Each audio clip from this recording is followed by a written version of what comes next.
All of the offerings that are described in Leviticus are food rites. All of them involve foodstuffs.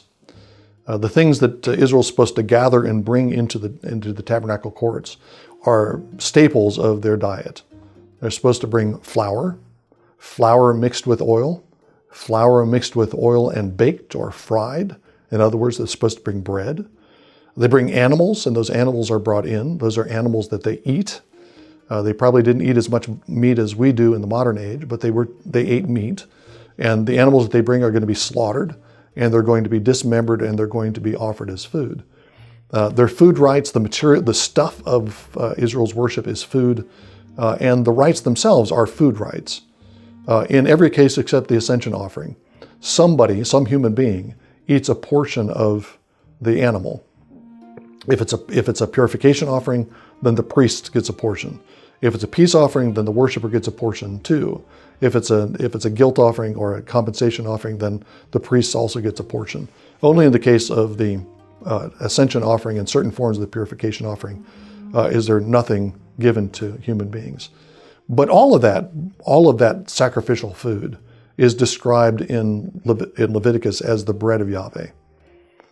In Leviticus 20, 21 and 22, several times it talks about the offerings that are placed on the altar as the bread of Yahweh. A priest who is disabled in some form, a priest who is deformed in some way, is not allowed to approach the altar to offer the bread of his God.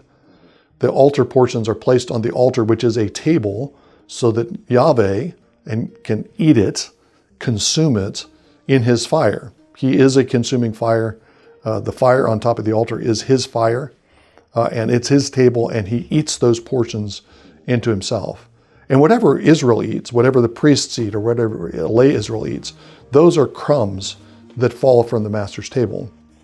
Those are part of Yahweh's bread that are given to Israelites. And that's the same dynamic that's going on in the Eucharist. Jesus is the bread that comes from heaven.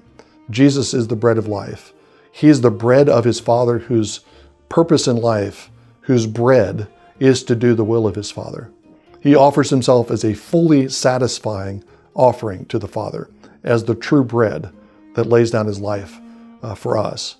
But we eat the crumbs that fall from that table too. He offers himself to the Father, but then he offers himself to us.